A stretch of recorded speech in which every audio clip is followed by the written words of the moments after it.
Bom dia a todos, a graça e a paz do Senhor Jesus, amém? Como que vocês estão? Como passaram a semana? Espero que todos estejam bem, apesar dos trancos e barrancos que todos nós, ou familiares, eventualmente passamos, amigos, mas espero que Deus tenha proporcionado a todos uma semana abençoada. Como nós sabemos, e nós já havíamos anunciado, nós queremos falar nesse culto de ceia sobre um importante, intrigante e muitas vezes não muito agradável tema, curiosamente presente nas Escrituras, curiosamente, que diz respeito à genealogia de Jesus. Então eu quero convidá-lo, já que nós acabamos de adorar ao nosso Deus, exaltamos o nome de Jesus, acabamos de dizer que Ele é o nome que está sobre todo nome, é um nome precioso, mas eu quero compartilhar com vocês nesta manhã um texto, uma porção da Bíblia que não é, de forma geral, muito lido, muito estudado pelos cristãos. E talvez isto se dê devido às peculiaridades desse texto, mas eu espero que nesta manhã Deus use esta passagem bíblica para falar ao meu coração, ao seu coração, ao nosso intelecto, em nome de Jesus. Então eu quero que você abra sua Bíblia em Mateus capítulo 1, versículos 1 a 17. Mateus capítulo 1, versículos 1 a 17. É uma das famosas passagens, uma das duas únicas genealogias presentes ali no Novo Testamento.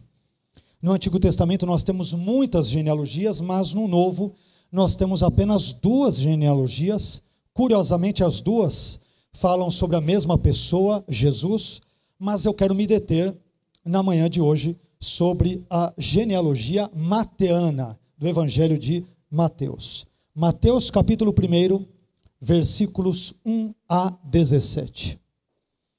Diz assim a palavra do nosso Deus: livro da genealogia de Jesus Cristo, filho de Davi, filho de Abraão. Abraão gerou a Isaque, Isaque a Jacó, Jacó a Judá e a seus irmãos. Judá gerou de Tamar a Pérez e a Zerá. Pérez gerou a Esrom, Esrom a Arão, Arão gerou a Aminadab, Abinadab a Naasson, Naasson a Salmão, Salmão gerou de Raabe a Boaz, este de Rute gerou a Obed, e Obed a Jessé. Jessé gerou ao rei Davi, e o rei Davi a Salomão, da que fora mulher de Urias. Salomão gerou a Roboão, Roboão a Abias, Abias a Asa, Asa gerou a Josafá, Josafá a Jorão, Jorão a Uzias, Uzias gerou a Jotão, Jotão a Acás, Acás a Ezequias, Ezequias gerou a Manassés, Manassés a Amon, Amon a Josias, Josias gerou a Jeconias e a seus irmãos no tempo do exílio na Babilônia. Depois do exílio na Babilônia, Jeconias gerou a Salatiel, e Salatiel a Zorobabel, Zorobabel gerou a Abiúde, Abiúde a Eliaquim, Eliaquim a Azor, Azor gerou a Sadoc, Sadoc a Aquim, Aquim a Eliúde, Eliúde gerou a Eleazar, Eleazar a Matã, Matã a Jacó, e Jacó gerou a José, marido de Maria, da qual nasceu Jesus, que se chama o Cristo. De sorte que todas as gerações, desde Abraão até Davi, são 14. Desde Davi até o exílio na Babilônia, 14. E desde o exílio na Babilônia até Cristo, 14. Amém. Amém? Vamos agradecer a Deus por esse texto importante das Escrituras e vamos pedir ao Senhor que fale mais uma vez ao nosso coração, ao nosso ser nesta manhã. Pai, nós queremos engrandecer, exaltar e glorificar o Teu santo, eterno e bendito nome. Queremos agradecê-lo, Senhor, por este texto tão maravilhoso das Suas Escrituras, como todos os demais textos bíblicos o são. Te agradecemos particularmente por esta genealogia de Jesus. Te agradecemos por ter inspirado a Mateus, o teu servo, no passado, para escrever esse texto. a fim de que ele estivesse presente em nossas Bíblias e por meio dele, como também por meio de todos os demais textos bíblicos, pudéssemos ser instruídos, orientados, abençoados, Senhor, por meio da sua palavra. Pai, fale agora mais uma vez, te pedimos ao nosso intelecto, ao nosso coração, nos dê graça para transmitirmos a sua vontade, a sua mensagem, a sua palavra para a sua igreja, e dê graça também à sua igreja para poder ouvi-la, absorvê-la e, sobretudo, colocá-la em prática. Abençoe nossas vidas, remova todos e quaisquer empecilhos ao livre curso, ao livre andamento da sua palavra, e que nós sejamos abençoados, instruídos, edificados pelo Senhor nesta manhã. Obrigado. Nós oramos ao Senhor já agradecidos, imensamente gratos, no nome do teu Filho Jesus. Amém. Amém? Por favor, meus irmãos, podem se assentar.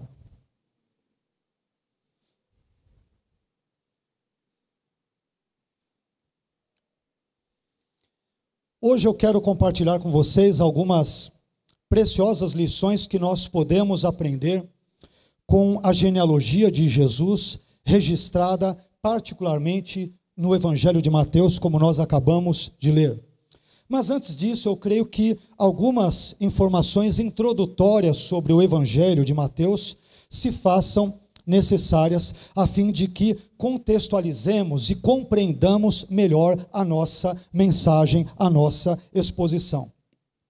Existem pelo menos 4 perguntas, eu diria, que nos ajudarão, nos auxiliarão a contextualizar a mensagem de hoje. A primeira pergunta é a seguinte: quem escreveu o Evangelho de Mateus?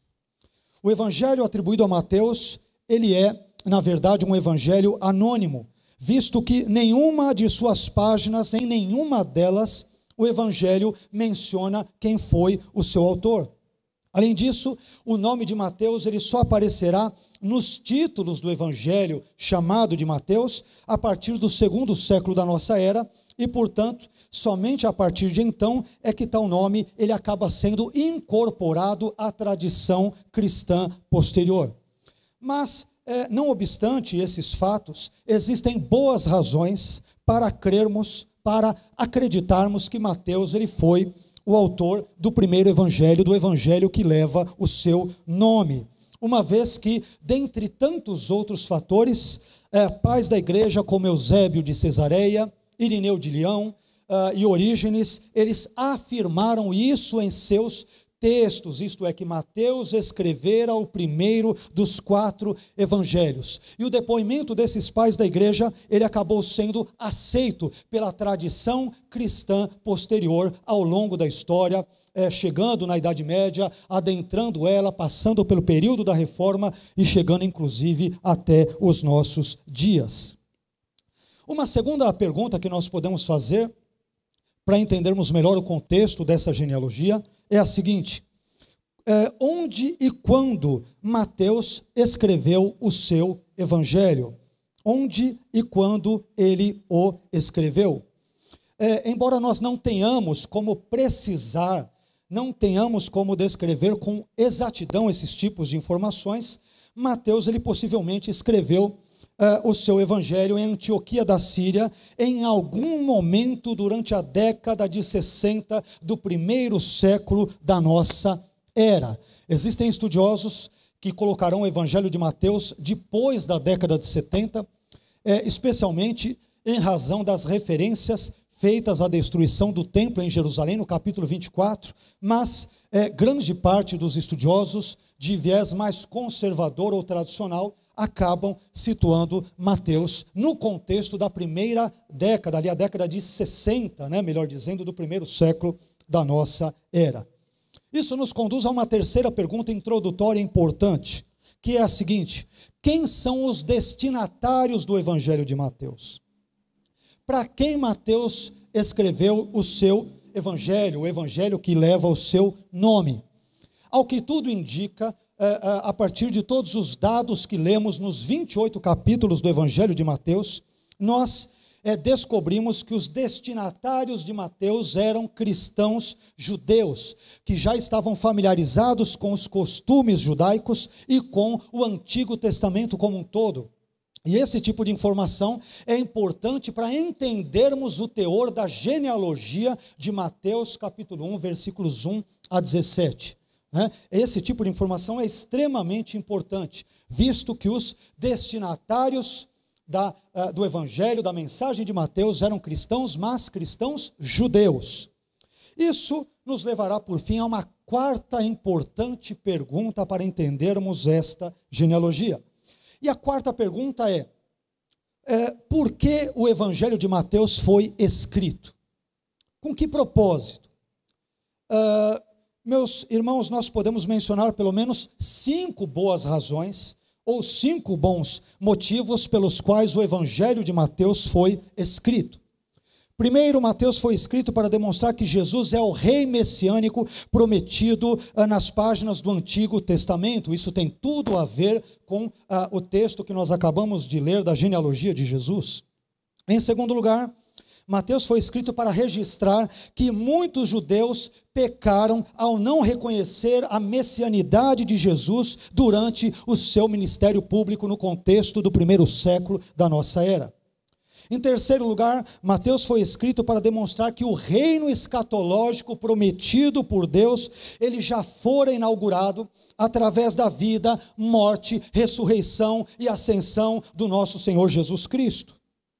Em quarto lugar, Mateus foi escrito para comprovar o reinado messiânico de Jesus, o fato dele continuar vigente e que ele pode ser visto, o reinado messiânico de Jesus pode ser vislumbrado na vida dos seus discípulos que creem nele e que buscam viver uma vida de acordo com os seus ensinamentos, com os ensinamentos do Mestre, do nosso Senhor Jesus. E por fim, uma quinta e última razão é que Mateus foi escrito para alimentar a esperança dos discípulos de Jesus, não apenas do primeiro século, mas os discípulos de hoje também, aqueles que seguem a ele hoje também, quanto à sua segunda vinda, que é tão certa como foi a primeira. Amém? Se Deus prometeu que Jesus viria e ele veio numa primeira vez, ele também prometeu que ele voltará numa segunda vez para nos buscar, e isto efetivamente, creiamos, haverá de acontecer no tempo certo, designado, determinado por Deus. Mas diante dessas informações, meus irmãos, introdutórias, voltemos agora a nossa atenção ao texto em si que nós acabamos de ler de Mateus 1, versículos 1 a 17. Mateus e Lucas, eles registram, como eu disse no início da minha fala, Mateus e Lucas registram as duas únicas genealogias do Novo Testamento. A diferença básica entre elas é que a genealogia de Jesus em Mateus capítulo 1, versículos 1 a 17, ela é descendente, visto que começa com Abraão e vai até Jesus, enquanto que a genealogia de Jesus em Lucas capítulo 3, versículos 23 a 38, ela é ascendente, uma vez que começa com Jesus e vai até Adão. Ora, mas por que Mateus ele começa o seu evangelho com uma genealogia? Isso é uma coisa um tanto quanto incomum na Bíblia, embora apareça em outros livros, especialmente veterotestamentários. Números começa com genealogia. Esdras, Neemias, ali tem muitas genealogias, nesses textos também. Mas quando nós vamos para o evangelho, que acaba sendo a ponte entre Antigo e Novo Testamentos, porque ele começa exatamente com uma genealogia. Para podermos responder a esta pergunta, nós devemos esclarecer antes que as genealogias presentes na Bíblia, todas elas de forma geral, elas serviam a pelo menos 6 propósitos distintos. Por que nós encontramos genealogias na Bíblia? Você pode se perguntar. Em Gênesis 5, em Números, em Crônicas, em Esdras, em Neemias, em Mateus, em Lucas, em outros trechos, no final de Ruth, por que nós temos genealogias na Bíblia? Pelo menos por 6 razões, por 6 motivos, 6 propósitos distintos. Primeiro, as genealogias serviam para indicar quem seria elegível para a realeza. quem poderia assumir o trono. Isso, evidentemente, a partir do contexto monárquico em Israel, que surgirá apenas a partir ali do 10º século, com Saul, Davi, Salomão e todos os demais reis. Em segundo lugar, as genealogias serviam para indicar quem seria elegível para o sacerdócio. Não era qualquer um que poderia ser sacerdote, ele deveria ser da linhagem levítica. Então, a genealogia prestava-se também a este serviço. Em terceiro lugar, as genealogias também serviam como um indicativo do status social de uma família. De que tribo ela era? Uma tribo mais nobre, menos nobre, mais famosa, menos famosa, mais importante, menos importante, uma tribo que ficava mais ao norte, mais ao sul, mais ao leste, mais ao oeste e assim por diante. Eu aprendo também, em quarto lugar, que as genealogias elas serviam para fins de alistamento militar, para saber quantas pessoas iriam de uma tribo X, Zebulon, Issacar, Naftali, Gade e assim por diante. Em quinto lugar, as genealogias serviam para estabelecer a distribuição da terra entre as tribos. Quem ficaria em que local, em que posição geográfica na Palestina do contexto antigo. E por fim, em sexto e último lugar, as genealogias serviam para o cumprimento da justiça quanto aos direitos hereditários de alguém. Uma pessoa tivesse demanda com outra, de uma tribo, então buscava-se, dentre outras formas, por meio dos registros genealógicos, fazer justiça entre indivíduos de uma mesma tribo ou de tribos distintas naquele contexto antigo. No caso da genealogia de Jesus, você deve estar se perguntando, por que ela é registrada? Ela é registrada por Mateus para indicar que Jesus era descendente do rei Davi, e que, portanto, ele era elegível a assumir o reino messiânico prometido por Deus ao longo de todas as páginas do Antigo Testamento. Não nos esqueçamos de que Mateus é um judeu que escreve para judeus cristãos a fim de provar-lhes por A mais B que Jesus, enquanto descendente de Abraão e de Davi, ele tem o direito inalienável ao trono davídico, porque ele é o Messias prometido por Deus nas páginas veterotestamentárias. Bem, mas depois de todas essas informações introdutórias, que lições, afinal de contas, nós podemos extrair dessa genealogia de Jesus para a nossa vida? Eu entendo, meus irmãos, que nós podemos extrair pelo menos 7 lições importantes, relevantes da genealogia de Jesus para o nosso viver diário. E agora eu quero justamente te convidar para aprender comigo cada uma destas 7 lições. A primeira lição que eu aprendo nesse texto que lemos, de Mateus capítulo 1, versículos 1 a 17, é que a genealogia de Jesus nos ensina que para compreendermos Jesus, nós temos que começar lendo o Antigo Testamento. Para compreendermos Jesus, nós temos que começar lendo o Antigo Testamento. Há pessoas que pensam erroneamente que a história de Jesus começa no Novo Testamento, começa nos Evangelhos, mas isso não é verdade. A história terrena de Jesus, ela começa, na verdade, nas páginas veterotestamentárias. Perceba nessa genealogia de Jesus que a maioria esmagadora dos nomes e eventos que aparecem nela são de personagens cujas histórias encontram-se nas páginas do Antigo Testamento e não nas páginas do Novo Testamento. Isto significa dizer que Jesus, em termos terrenos e humanos, ele não surge num vácuo ou num vazio histórico-cultural. Muito pelo contrário, a história de Jesus, em termos terrenos e humanos, ela começa nas páginas do Antigo Testamento. É verdade, meus irmãos, que o Novo Testamento, ele é extremamente importante e relevante para o cristão e para a sua fé. É óbvio que ele é. Mas é igualmente verdade que o Novo Testamento não existiria e não seria compreensível sem a existência do Antigo Testamento. E existem algumas boas razões para nós pensarmos nisso.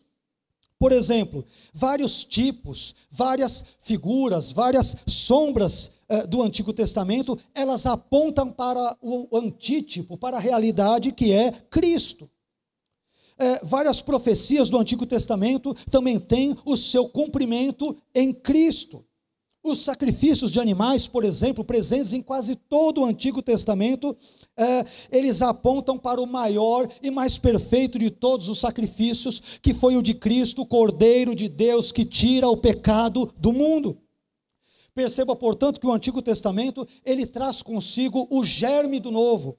O Antigo Testamento, ele aponta para o Novo, ele caminha em direção ao Novo, ele se completa no Novo, ele se cumpre no Novo. Por isso, leia o Antigo Testamento, pois ele fornecerá todo o pano de fundo histórico, geográfico, cultural, linguístico e teológico necessários, a partir dos quais Jesus Cristo de Nazaré viria e veio ao mundo para nos abençoar e para revelar Deus à humanidade.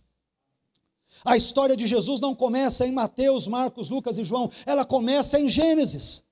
Ela está presente em todas as páginas do Antigo Testamento. E é isso que a genealogia de Jesus nos revela ao mencionar dezenas de personagens, a maioria dos quais presentes nas páginas veterotestamentárias. Mas eu aprendo também uma segunda lição presente na genealogia de Jesus. E a segunda lição é a seguinte: a genealogia de Jesus nos ensina que Deus é fiel em cumprir as suas promessas. Deus é fiel em cumprir as suas promessas. A genealogia de Jesus começa dizendo o seguinte, em Mateus capítulo 1 e versículo 1. Livro da genealogia de Jesus Cristo, filho de Davi, filho de Abraão. Para entendermos essa declaração, meus irmãos, nós devemos recuar bastante aqui, muito no tempo e na história. Em Gênesis, no capítulo 12, versículo 3, parte B, Deus fizera a seguinte promessa a Abrão: em ti serão benditas todas as famílias da terra. E cerca de 1000 anos depois, em 2 Samuel, no capítulo 7, versículo 13, parte B, Deus faz a seguinte promessa a Davi: e confirmarei o trono do seu reino para sempre. Deus diz para Davi: Davi, nunca faltará ao longo da história alguém que se assente sobre o seu trono. Deus faz a seguinte promessa a Davi: eu vou confirmar o seu trono e o seu reinado para sempre. Então, séculos depois dessas duas promessas terem sido feitas, tanto a Abraão quanto a Davi, Jesus surge na história como descendente humano, tanto de Abraão quanto de Davi. E, meus irmãos, não apenas isso, através da fé em Jesus, o descendente de Abraão, seriam benditas todas as famílias da terra que crescem nele, crescem em Jesus. E através do nascimento do rei Messias Jesus, que era descendente de Davi, Deus cumpriu a sua promessa feita a Davi, de que confirmaria o seu reino, o seu trono, o seu reinado para sempre. Olha que coisa interessante, em Lucas, no capítulo 1, versículos 26 e 27 e 31 a 33, nós encontramos o cumprimento dessa promessa feita a Davi no contexto da vida de Jesus. Lucas capítulo 1, versículos 26 e 27 e 31 a 33. Olha que texto maravilhoso, notem o que diz o texto bíblico. E no 6º mês, foi o anjo Gabriel enviado por Deus a uma cidade da Galileia chamada Nazaré, a uma virgem desposada com um homem cujo nome era José. De onde era José? Da casa de Davi. E o nome da virgem era Maria. Agora vá para os versículos 31 e 32 e também 33. E eis que em teu ventre, o anjo está prometendo ali para Maria, e eis que em teu ventre conceberás, e darás à luz um filho, e pôr-lhe-ás o nome de Jesus. Este será grande e será chamado Filho do Altíssimo. Agora preste atenção no final do versículo 32 e no versículo 33. E o Senhor Deus lhe dará o trono de Davi, seu pai, e reinará eternamente na casa de Jacó, e o seu reino não terá fim. Aquilo que Deus prometera, Ele cumpre. Ele cumpre. Portanto, meus irmãos, a promessa feita a Abraão, de que nele seriam benditas todas as famílias da terra, e a promessa feita a Davi de que o seu reino duraria para sempre, se cumprem ambas na pessoa bendita, gloriosa e única de Jesus Cristo de Nazaré. Aquilo que Deus prometera a Abraão e a Davi, Ele cumpriu em seu Filho Jesus Cristo ao longo da história. Isto quer dizer, meus irmãos, que se Deus prometeu nos conceder vida eterna através de Jesus Cristo, então Ele nos dará vida eterna através de Jesus Cristo. Se Deus prometeu perdoar os nossos pecados, então Ele perdoará os nossos pecados por meio de Jesus Cristo. Se Deus prometeu que Jesus virá uma segunda vez para nos buscar, então acredite, Jesus virá uma segunda vez para nos buscar. Portanto, confie em Deus e em suas promessas, porque Ele e a sua palavra nunca falham. São lições preciosas que nós aprendemos aqui acerca da genealogia de Jesus. Isso nos conduz a uma terceira lição, terceira das 7 lições presentes nesse texto, entre outras que poderiam também ser extraídas. A terceira lição é a seguinte: a genealogia de Jesus nos ensina que Deus agiu providencialmente ao longo da história, a fim de trazer Jesus ao mundo. A genealogia de Jesus nos ensina que Deus agiu providencialmente ao longo da história, a fim de poder trazer Jesus ao mundo. A expressão providência divina é o nome que os teólogos geralmente usam, eles dão ao governo de Deus sobre o universo, sobre a história e sobre as ações humanas, a fim de conduzi-los para o cumprimento dos seus propósitos soberanos, sábios e maravilhosos. Isso é a providência de Deus, a maneira como Deus age na história, na vida de povos, nações, na vida de indivíduos em particular, na natureza. O nome disso tudo em termos gerais em teologia é chamado de providência divina, o agir de Deus ao longo da história dele com os homens. Quando nós olhamos para a genealogia de Jesus, meus irmãos, uma das primeiras coisas que nos saltam aos olhos é a providência divina, é a maneira como Deus conduziu a história. Para que Jesus pudesse vir ao mundo, através da linhagem de Abraão e de Davi e de tantos outros descendentes deles, Deus teve que agir de forma sobrenatural, poderosa e gloriosa ao longo da história. Imagine por um momento todas as combinações possíveis de fatores que poderiam ter acontecido na história e que poderiam, em termos hipotéticos, em termos de hipótese, ter impedido o plano de Deus de trazer Jesus ao mundo. Imagine toda a combinação, grande, infinita de possibilidades, de ações, de reações, de encontros e desencontros que poderiam, hipoteticamente, em última análise, fazer com que Jesus não viesse ao mundo. Pense nisso. Tudo começou quando Deus decidiu escolher, há aproximadamente 4.000 anos, um mesopotâmico que na época tinha 75 anos de idade, chamado Abrão. Deus decide escolher esse homem para realizar os seus planos através dele. Deus prometeu a Abrão que a sua descendência seria tão numerosa quanto as estrelas dos céus, em Gênesis capítulo 15, versículo 5. Mas, como isso aconteceria? Visto que, desde a época em que Deus chama Abraão, ele estava com 75 anos, passam-se 25 anos, e então Abraão está agora com 100 anos, e a sua esposa Sara está com 90 anos, mas eles não têm filhos. Isso está em Gênesis 17, 17. Diante desse quadro, era humanamente impossível que o plano de Deus se cumprisse. Mas o que ocorre?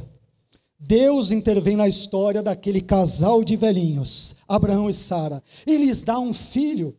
Gênesis no capítulo 21, versículos 1 e 2 diz o seguinte: e o Senhor visitou a Sara como tinha dito, e fez o Senhor a Sara como tinha falado, e concebeu Sara e deu a Abraão um filho na sua velhice, ao tempo determinado que Deus lhe havia dito.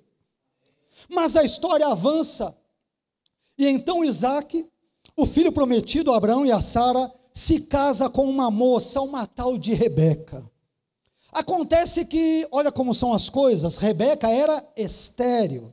Portanto, como que a promessa de Deus feita a Abraão, de que a sua descendência seria tão numerosa quanto as estrelas do céu, poderia se cumprir? Nós lemos em Gênesis, no capítulo 25, versículos 20, 21 e 26, que Isaac orou por Rebeca durante 20 anos para que ela pudesse engravidar. Isaac começou a orar por Rebeca quando tinha 40 anos de idade e continuou a orar por ela até os seus 60 anos de idade. E o que aconteceu depois? Bem, aos 60 anos de idade, Isaac se torna pai de gêmeos. Ele se torna pai de Esaú e pai de Jacó. E o que isto significa? Significa que o plano de Deus estava em andamento. A velhice de Abraão e de Sara e a esterilidade de Rebeca não interromperam o plano de Deus de, através de Abraão, abençoar todas as nações da terra e, através dele, trazer Jesus ao mundo. A história continua. E um dos filhos de Isaac e Rebeca, isto é, Jacó, que havia sido resposta de oração, ele se casa com uma moça chamada Raquel. Acontece que Raquel, esposa de Jacó, assim como Rebeca, esposa de Isaac, também era estéril. Olha como Deus faz as coisas. Preste atenção como Deus faz as coisas ao longo da história. Mais uma vez, como a promessa de Deus feita a Abraão, de que a sua descendência seria tão numerosa quanto as estrelas do céu, como que ela poderia se cumprir, uma vez que Raquel era estéril? Raquel orou a Deus, pedindo-lhe um filho, e como resultado disso, nós lemos o seguinte em Gênesis 30, 22, e lembrou-se Deus de Raquel, e Deus a ouviu, e abriu a sua madre, e ela gerou filhos. A história prossegue, e agora quem diria, Jacó, neto de Abraão, ele luta com um ser misterioso, e em Gênesis 32, 28, o seu nome é mudado de Jacó para Israel. E Israel, como todos nós sabemos, com o passar dos anos, será o nome de um povo, o povo com o qual Deus estabelecerá um pacto no Antigo Testamento. Mas, e de onde vem todo esse povo? Esse povo, meus irmãos, veio inicialmente daquele casal de velhinhos, Abraão e Sara, que não podiam ter filhos. Perceba que a história do Messias, Jesus, resumida na genealogia de Mateus, é uma história de milagres e de ações sobrenaturais de Deus, é uma história da providência divina, porque o plano de Deus está em curso, nada e ninguém consegue impedi-lo ao longo da sua história com os homens e entre os homens. A história progride, e a história progride ainda mais, e por volta do 10º século a.C., o povo de Israel decide ter um rei, como todas as nações vizinhas também tinham esse rei. E esse rei, meus queridos, escolhido pelo povo é Saul. Em princípio, Deus não gostou dessa escolha e disse ao povo de Israel que ao escolherem Saul para reinar, eles o estavam rejeitando a Deus. Mas apesar de não concordar com a escolha de Saul por parte do povo, Deus permitiu que eles o escolhessem, conforme 1 Samuel, no capítulo 8, e nos versículos 6 a 9. Passam-se os anos, e Saul mostra-se um rei desobediente e rebelde, e portanto, Deus resolve tirá-lo do trono e colocar alguém em seu lugar. E quem é esse alguém? É o filho caçula de uma família de 8 irmãos, chamado Davi, filho de Jessé, conforme 1 Samuel, no capítulo 16, e versículos 1 a 13. Davi, meus irmãos, ele substitui a Saul no trono de Israel e torna-se o rei mais importante de toda a história de Israel.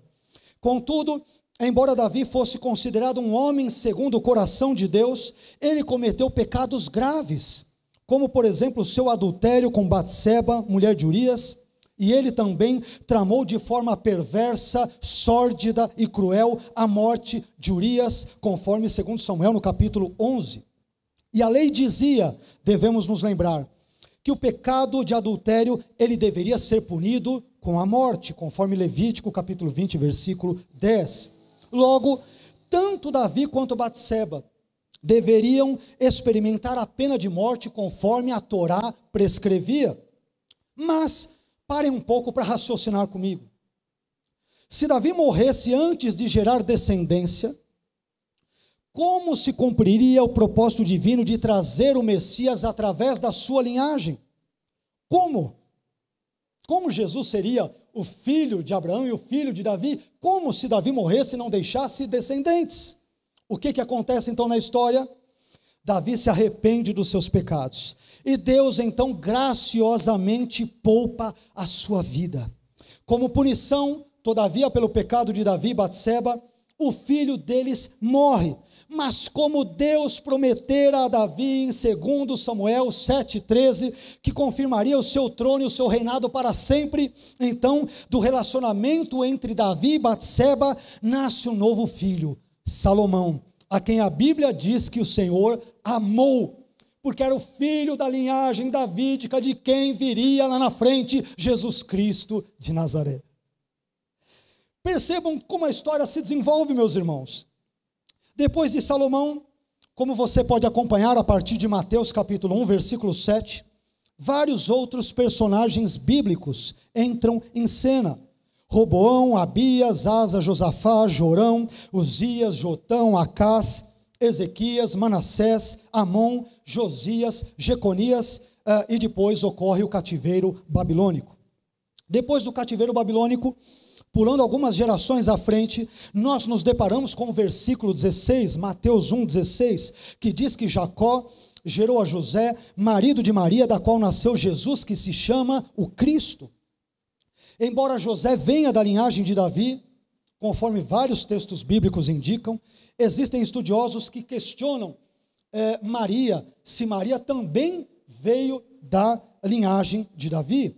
Mas apesar desses questionamentos, a análise criteriosa de vários textos bíblicos, 2 Samuel 7, versículos 12 e 13, Lucas 1, 32 e 69, Atos 2, 30, dentre tantos outros, dissipam toda a dúvida quanto a isso. Portanto, José, da linhagem de Davi, ele foi o pai de Jesus no sentido legal, enquanto que Maria, também da linhagem de Davi, foi mãe de Jesus no sentido mais natural, obviamente, sobre ali a obra do Espírito Santo trabalhando na sua vida. E diante disso tudo que eu mencionei, você sabe por que Jesus veio ao mundo?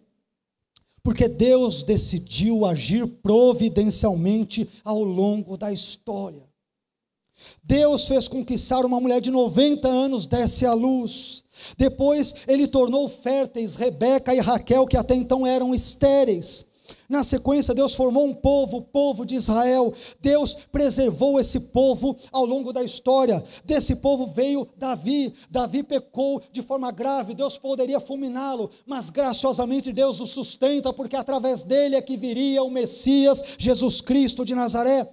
E todos os demais descendentes de Davi, de Salomão e da sua prole também são preservados e protegidos por Deus, até que séculos depois, Jesus de Nazaré, Deus se faça homem na pessoa do seu bendito e único Filho. A genealogia de Jesus, meus irmãos, nos mostra um Deus que age providencialmente na história. E isto significa que você não precisa temer o dia de amanhã, porque o Deus da providência tem a história nas suas mãos. O Deus da providência, ele governa sobre os eventos do mundo. O Deus da providência governa sobre a sua igreja. O Deus da providência governa sobre todos os acontecimentos do mundo. Portanto, lancemos sobre ele toda a nossa ansiedade, porque ele tem cuidado de nós. Amém? O Deus da genealogia de Jesus Cristo me ensina a descansar nele, me ensina a confiar nele, me ensina a esperar nele, porque se ele foi fiel para trazer Jesus, mesmo depois de tantos encontros e desencontros ao longo de séculos e séculos, ele pode cuidar muito bem da minha vida e da sua vida, das minhas situações e das suas, dos meus males e dos seus. Ele pode perfeitamente nos restaurar e nos abençoar para a sua glória. Isso nos faz pensar numa quarta lição. A quarta lição que eu aprendo na genealogia de Jesus é a seguinte: a genealogia de Jesus nos ensina, preste atenção nesse ponto, especialmente você que é pai, mas vale para os filhos também, pais e filhos. A quarta lição que a genealogia de Jesus nos ensina é que pais piedosos nem sempre terão filhos igualmente piedosos.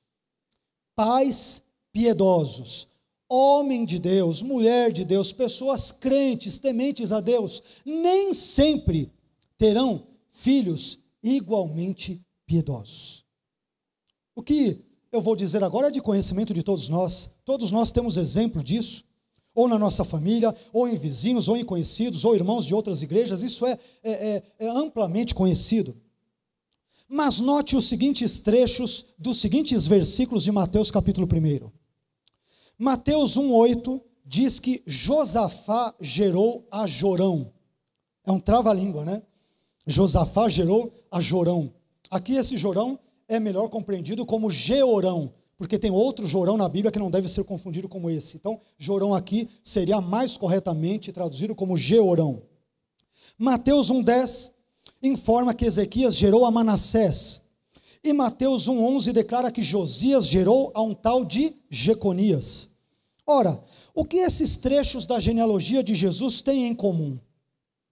Todos eles têm em comum o fato de descreverem pais piedosos, Josafá, Ezequias e Josias, que foram homens de Deus, que todavia tiveram filhos não piedosos, filhos ímpios, Jorão, Manassés e Jeconias. Em outras palavras, esses trechos desses versículos descrevem homens de Deus que todavia tiveram filhos maus, filhos ímpios. E você sabe por que isso acontece? Porque, como Matthew Henry muito bem observou, a graça, ela não corre no sangue, mas a corrupção sim. Portanto, o pecador gera pecador, mas santo não gera santo. Isso quer dizer, meus irmãos, que pais, devido à sua natureza decaída e pecaminosa, eles não podem fazer nada além do que gerar filhos igualmente decaídos e pecadores. Isto significa dizer, em outras palavras, que embora a natureza corrompida do primeiro Adão seja transmitida hereditariamente para todas as pessoas, contudo a natureza santa do último Adão, Jesus Cristo, ela não é transmitida hereditariamente. Dito de outra forma ainda, a piedade, a santidade e a vida com Deus não são características transmissíveis de pai para filho. O seu filho, ele pode herdar a cor da sua pele, a cor dos seus olhos, a cor dos seus cabelos e até traços do seu temperamento, mas o seu filho, ele não pode herdar as suas características espirituais. Isto significa, como eu disse em outras ocasiões, que nem sempre filho de crente, crentinho é. Aliás, muitas vezes, com perdão pela expressão, muitas vezes filho de crente, cretino é. Nós demos alguns exemplos nesse caso. Portanto, pais, deem um bom testemunho para os seus filhos. Você que é pai e mãe, deem um bom testemunho para os seus filhos. Sejam exemplos de pai e mãe. Sejam exemplos de marido e de mulher, de esposa. Sejam pessoas de oração e de vida com Deus. Mas não se esqueçam de que tudo isso não fará com que os filhos de vocês sejam necessariamente filhos piedosos. E vocês sabem por que isso acontece? Porque cultivar uma vida piedosa é como a senha do banco. É uma responsabilidade individual e intransferível. Pais podem e devem influenciar positivamente a vida e o caráter, a vida espiritual, o caráter, a índole dos seus filhos. Mas essa influência, meus irmãos, por melhor que seja, ela não irá garantir, ela não irá assegurar que os seus filhos sigam os seus caminhos. É por isso que nós vemos por aí vários e vários casos de pais cristãos que, não obstante serem tementes a Deus, têm filhos ímpios. Quem não conhece aqui? Ninguém, nenhum casal ou qualquer outra família que não tenha algo mais ou menos semelhante a isso. Portanto, filhos, prestem bem atenção nisso, no que eu vou dizer. A salvação é algo pessoal. Isso significa que para vocês serem salvos, não basta serem filhos de cristãos, de crentes, de um pai que é um homem de Deus e de uma mãe que é uma mulher de Deus. Vocês mesmos é que devem se arrepender dos seus pecados e se converter, pois a santidade não é hereditária. E sendo assim, não se esqueçam de que sem a santificação ninguém verá o Senhor. Se o seu pai e a sua mãe agirem de forma santa, forem homens de fato de Deus, mulher de Deus, eles serão salvos. Mas você corre o risco de, sendo filho ou filha de pais piedosos, corre o risco de morrer e ir direto para o inferno, porque a santidade dos seus pais não é transmitida automaticamente para a sua vida, embora a corrupção deles o seja, a chamada depravação total. Então, se preocupe com a sua vida espiritual diante de Deus. Isso nos leva a uma quinta e antepenúltima lição. A genealogia de Jesus nos ensina que Deus é um Deus gracioso. Nós cantamos muito isso aqui, não é isso? Deus é um Deus gracioso. A genealogia de Jesus nos apresenta um pujante, um vigoroso, um enérgico testemunho da graça de Deus. A genealogia de Jesus, não sei se vocês perceberam, mas ela curiosamente omite, por um lado, os nomes das matriarcas de Israel, isto é, Sara, Rebeca e Raquel. Nenhuma delas é citada na genealogia.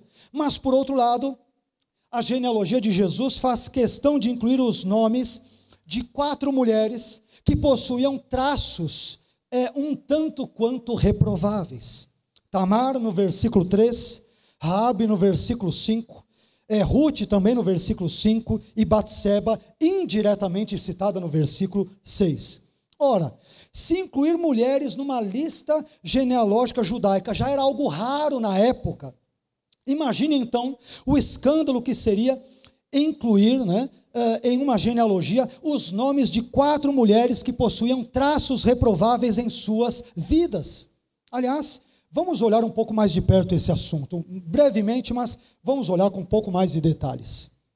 Tamar, conforme Gênesis, no capítulo 38, ela se disfarçou de prostituta, se deitou com o seu sogro, Judá, e ainda teve com ele 2 filhos, Pérez e Zerá, os quais também são citados na genealogia de Jesus. O que aconteceu com essa mulher? Ela foi uma das ancestrais de Cristo, e isso se chama graça. Uma mulher que se prostituiu está entre as ancestrais de Jesus Cristo, e isto se chama maravilhosa graça. Raabe, de acordo com Josué no capítulo 2, era uma prostituta, e além disso, como se isso não bastasse, era também uma estrangeira, uma cananita. Os cananeus eram grandes inimigos de Israel, como nós aprendemos na Torá e nos livros históricos, em Josué, em Juízes, em outros textos. Mas, mais uma vez, o que aconteceu com Raabe? Ela acabou fazendo parte da família de Jesus. Isto se chama graça. Ruth, segundo o próprio livro de Ruth, era uma mulher moabita. E os moabitas, segundo Deuteronômio, capítulo 23, versículo 3, jamais poderiam pertencer ao povo de Israel, jamais. O que aconteceu com essa mulher? Em Ruth, no capítulo 1, versículo 16, Ruth, em meio a toda uma tragédia pessoal, a fome, a perda ali do seu sogro, do cunhado e do marido, ela apresentou uma das mais belas declarações de fé da Bíblia. Ruth disse o seguinte para a sua sogra Noemi: o teu povo é o meu povo, o teu Deus é o meu Deus. Sabe o que aconteceu com Ruth? Segundo a lei de Moisés, meus irmãos, ela jamais deveria pertencer ao povo de Israel. Mas segundo a graça de Deus, Ruth se casou com Boaz e acabou se tornando bisavó de Davi, de quem viria o Messias séculos depois. Sabe o que é nome disso? Isto se chama graça. Uma moabita, ela não apenas entra para a história de Israel, mas se torna bisavó de Davi, daquele de quem Jesus viria. Isso é graça. Por fim, Batseba, de acordo com 2 Samuel no capítulo 11, foi uma mulher adúltera, pois ela traiu o seu marido Urias com o rei Davi. E mais uma vez eu pergunto, você sabe o que aconteceu com essa mulher? Batseba se torna mãe de Salomão e, portanto, se torna uma das ancestrais de Jesus, porque isto se chama graça. A inclusão dessas 4 mulheres na genealogia de Jesus duas prostitutas, uma moabita e uma adúltera, além de todos os demais que são pecadores, evidentemente, demonstra claramente aquilo que Paulo ensinou em Romanos 5:20, onde o pecado abundou, superabundou a graça. Essas mulheres, meus irmãos, elas foram incluídas na família de Jesus por um ato de pura e divina graça. E algo parecido, graças a Deus, também aconteceu comigo e com você. Antes, quando éramos descrentes, nós não pertencíamos à família de Deus. Mas quando pela graça de Deus e mediante a fé, nós recebemos a Cristo como nosso Senhor e Salvador, então nós fomos inseridos, incluídos na família de Deus. É por isso que Paulo dirá o seguinte em Efésios, no capítulo 2 e versículo 19, assim que já não sois estrangeiros, nem forasteiros, mas concidadãos dos santos e da família de Deus. O que Deus fez com Tamar, Raabe, Ruth e Batseba, Ele também fez comigo e com você. A graça divina nos incluiu na família de Jesus Cristo. A misericórdia divina nos resgatou do pecado e nos transportou para o reino do Filho do seu amor. E Deus nos amou, meus irmãos, não porque havia algo de bom em nós, mas porque todo o bom, ou todo o bem, melhor dizendo, reside nele e somente nele. Isso nos encaminha para uma sexta e penúltima lição. Eu aprendo também em sexto e penúltimo lugar, que a genealogia de Jesus nos ensina que Deus ama todos os povos.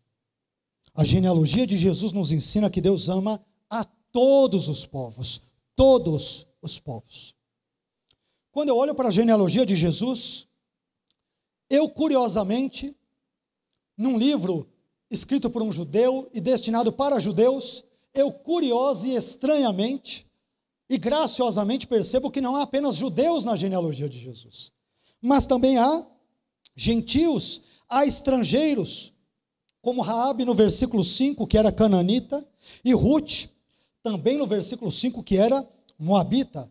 Talvez nós poderíamos incluir aqui Batseba, que talvez fosse hitita, visto que ela era esposa de Urias o Eteu. Então, possivelmente, nós temos uma terceira pessoa, nesse caso também, gentia ou estrangeira. Aliás, Ruth a moabita, como nós falamos agora há pouco, ela se tornou simplesmente bisavó do rei Davi. Isto significa, meus irmãos, que Deus não tinha um propósito apenas com os judeus, mas também tinha e tem um propósito com os gentios. E se você duvida que Deus tenha um propósito com os gentios, basta você dar uma olhada para a pessoa que está ao seu lado. Você verá o propósito de Deus para com os gentios. Eu estou vendo isso aqui nessa igreja. Entretanto, devemos nos lembrar que na época do Novo Testamento havia uma profunda separação, uma profunda inimizade, uma aguda cisão entre gentios e judeus. Havia uma inimizade muito grande. Os gentios eram considerados pessoas impuras. Já os judeus eram considerados pessoas santas. Os gentios eram considerados pessoas mais afastadas de Deus. Os judeus, eles eram considerados pessoas mais próximas de Deus. Aliás, esta separação entre gentios e judeus era ainda mais perceptível, mais notória, mais clara nas divisões estruturais do Templo de Jerusalém. Preste bem atenção nos detalhes que eu vou te dar a esse respeito e você vai entender o porquê de eu dizer isso no contexto da genealogia de Jesus. Você vai entender exatamente onde eu quero chegar. O Templo de Jerusalém, meus irmãos, ele possuía vários átrios, dispostos em ordem crescente de santidade e de separação. Preste bem atenção nisso. O átrio mais externo do templo era o chamado átrio dos gentios, onde qualquer homem de qualquer nacionalidade podia entrar. Inclusive os israelitas, qualquer um poderia entrar até ali, até o átrio dos gentios.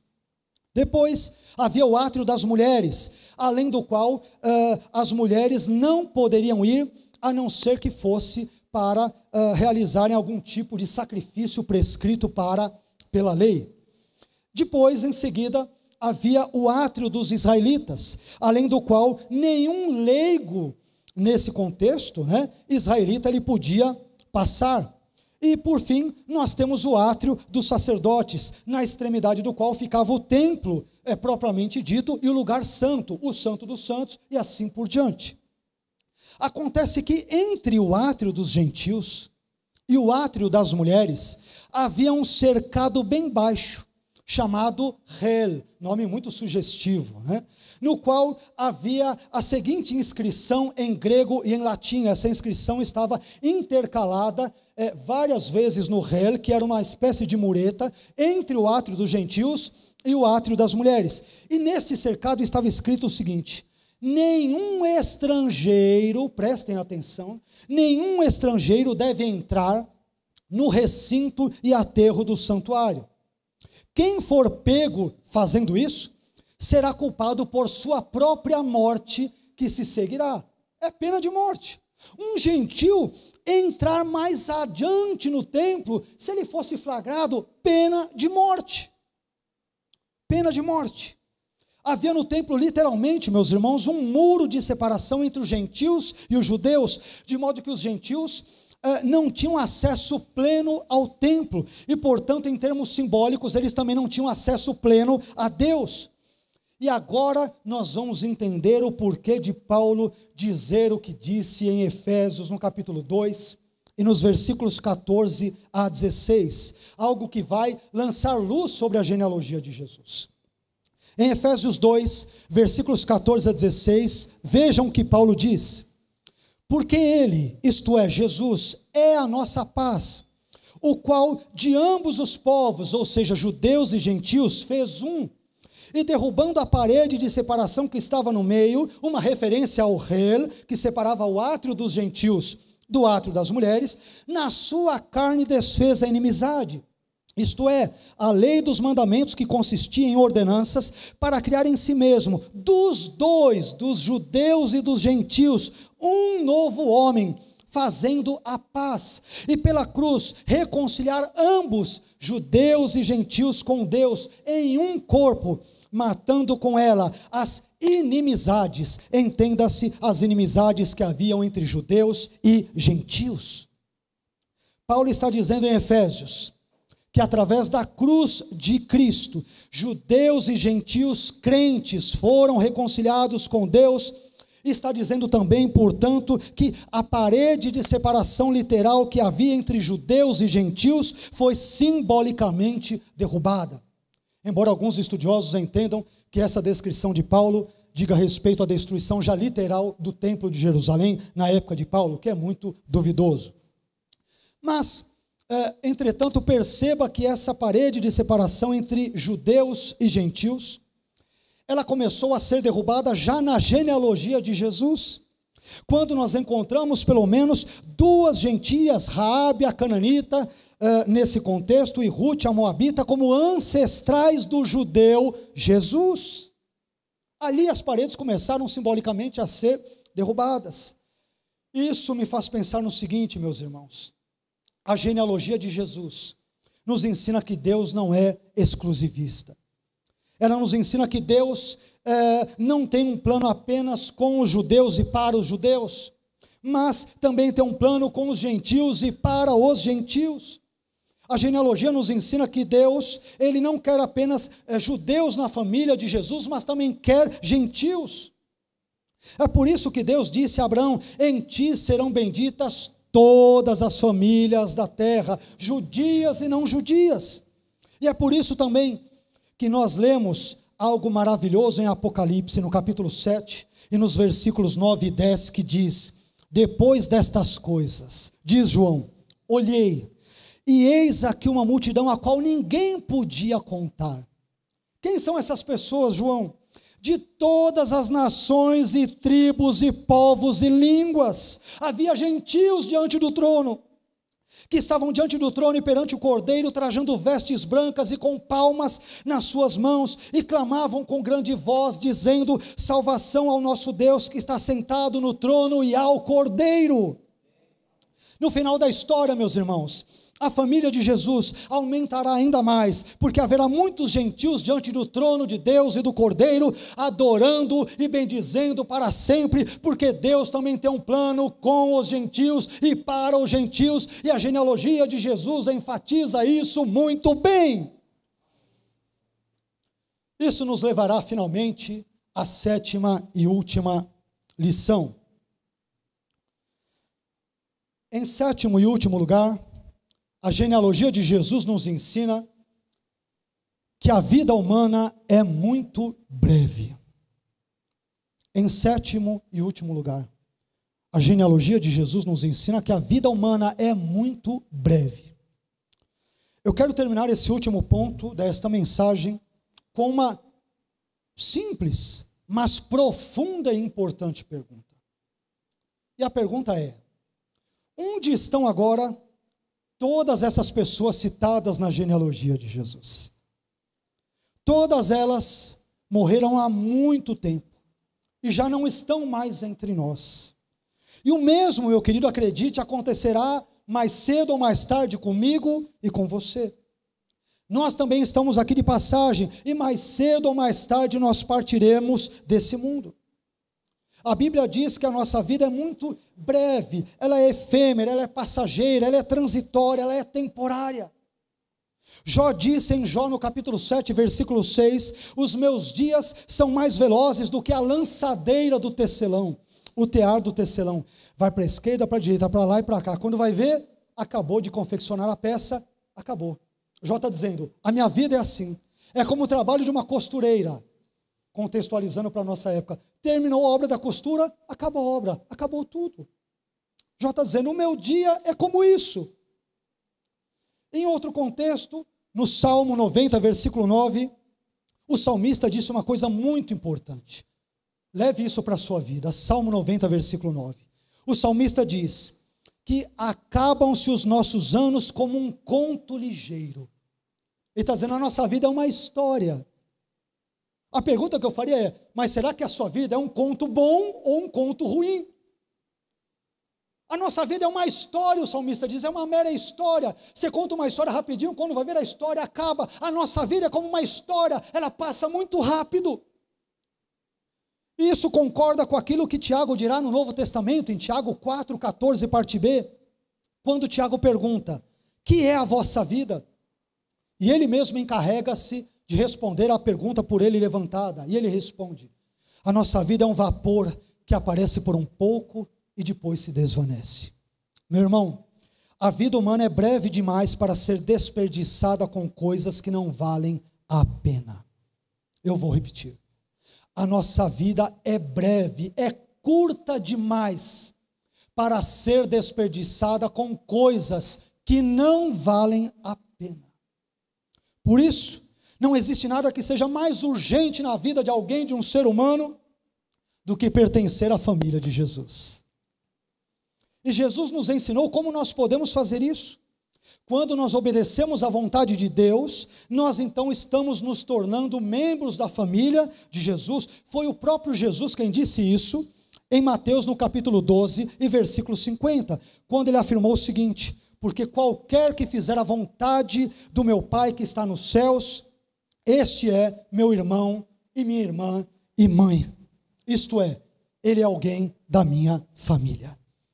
Então, se você quer pertencer à família de Jesus, você tem que recebê-lo como seu Senhor e Salvador pessoal. Encerro aqui nesse trecho desse último ponto, citando João no capítulo 1, versículos 11 e 12, que diz o seguinte, Jesus veio para o que era seu povo, os judeus, os israelitas, mas os seus não o receberam, eles o rejeitaram. Versículo 12, mas a todos quantos o receberam, deu-lhes o poder de serem feitos, de serem transformados em filhos de Deus, a saber, aqueles que creem no seu nome. Por isso não saia daqui hoje, meu irmão, não saia daqui nessa manhã, sem receber antes a Jesus, como Senhor e Salvador da sua vida. Eu quero concluir esta mensagem, relembrando que hoje nós aprendemos várias lições sobre a genealogia de Jesus. Em primeiro lugar, a genealogia de Jesus nos ensinou que para compreendermos Jesus, temos que começar lendo o Antigo Testamento e não os Evangelhos. Os Evangelhos são importantes. Leia os Evangelhos, estude toda a Bíblia. Mas se quisermos conhecer melhor Jesus, temos que começar pelo Antigo Testamento. Em segundo lugar, a genealogia de Jesus nos instruiu que Deus é fiel em cumprir as suas promessas. O que Ele promete, Ele cumpre. Ele não é homem para que minta, não é filho do homem para que se arrependa. O que Ele prometeu, Ele cumprirá. Em terceiro lugar, a genealogia de Jesus nos revelou que Deus agiu providencialmente ao longo da história a fim de poder trazer Jesus ao mundo. Não importa se Ele escolheu velhinhos, entre as pessoas da genealogia de Jesus tinham mulheres estéreis, Ele agiu na vida de todos e todas a fim de realizar o seu plano sábio, poderoso e maravilhoso. Em quarto lugar, a genealogia de Jesus nos informou que pais piedosos nem sempre terão filhos igualmente piedosos. Em quinto lugar, a genealogia de Jesus nos mostrou que Deus é um Deus gracioso. Há prostitutas na genealogia de Jesus, há uma moabita que foi bisavó de Davi na genealogia de Jesus, há adúltera na genealogia de Jesus, há pecadores na família de Jesus, na genealogia dele, porque ele justamente veio para salvar aquilo que se havia perdido. Ele veio para salvar a minha vida e salvar a sua vida, veio para nos curar e para nos abençoar. Nós também vimos, em sexto lugar, que a genealogia de Jesus nos explicitou que Deus ama todos os povos, não apenas judeus, mas também gentios, incluindo a sua vida e a minha vida. E por fim, em sétimo e último lugar, a genealogia de Jesus nos indicou que a vida humana é muito breve. E sendo assim, meu irmão, não desperdice, mais uma vez, repito, a sua vida com coisas que não valem a pena. Ame a Deus. Ame ao seu próximo, ame a sua família e sirva a Deus com todo o seu coração, entendimento e forças, e que Ele te abençoe hoje e sempre para a sua glória. Amém? Quero te convidar a ficar em pé, vamos orar?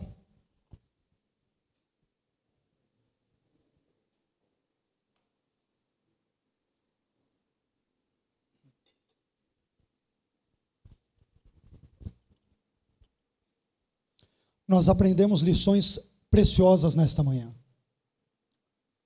Coisas muito importantes que talvez, não sei, você nunca havia imaginado que poderia aprender tudo isso na genealogia de Jesus. Um texto que só tem nomes, 42 nomes.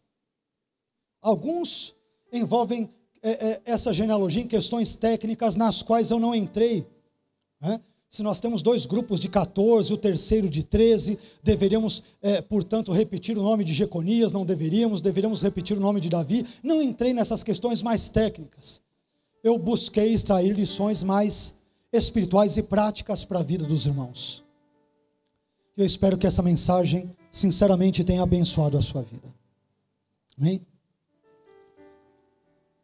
Mensagens como esta de hoje, e como tantas outras já pregadas e que ainda serão pregadas, nos ensinam que nós não devemos desprezar nenhuma parte das Escrituras. Toda a Bíblia é a palavra de Deus, toda ela. Não só aquelas partes que nos são convenientes. Às vezes amamos os evangelhos porque eles falam da vida de Jesus. E olhamos meio tortuosamente, confesse, Deus conhece o meu e o seu coração. Olhamos assim meio de esguio para Levítico, a gente até fecha os olhos, né? E até nos perguntamos, meu Deus, por que Levítico está na Bíblia? Por que Sofonias está na Bíblia? Por que Obadias está na Bíblia? Por quê? Por que há tantas genealogias na Bíblia? Espero que hoje algumas das suas respostas, das suas perguntas, melhor dizendo, tenham sido respondidas. Amém? Nada na palavra de Deus está à toa, nada é em vão, tudo tem um propósito. E que essa genealogia de Jesus tenha abençoado a minha e a sua vida nesta manhã. Amém? Fecha os teus olhos, vamos orar. Senhor, eu só posso te agradecer por tudo aquilo que o Senhor falou ao nosso coração nesta manhã. Obrigado, Senhor, pela vida dos meus irmãos, irmãs, todos nós pecadores que graciosamente, pela sua graça, pelo seu amor, o Senhor incluiu na família de Jesus, no rol dos familiares de Jesus. Familiares pecadores, diante da família, da genealogia de um Deus homem santo.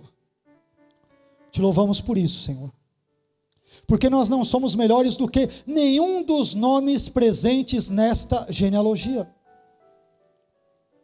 Como eles pecaram, nós também pecamos. Mas nós te pedimos, por favor, que o Senhor nos alcance pela sua graça. Que o Senhor perdoe os nossos pecados. E que nesta manhã de ceia, em que o Senhor nos convida a participarmos da mesa com teu Filho Jesus, que o Senhor, por favor, perdoe os nossos pecados, perdoe os meus pecados, os pecados dos meus irmãos e irmãs. Obrigado por ter enviado Jesus. Obrigado por providencialmente ter guiado e agido na história, ter conduzido a história, a fim de que nós conhecêssemos Jesus, aquele que é o único caminho que nos leva a Ti. Te louvamos por tudo, Senhor. Fica conosco nesta manhã. Nos abençoe neste momento em que nós partilharemos do pão e do vinho. E que tudo isso exalte o seu nome. Hoje e sempre. Em nome de Jesus. Amém.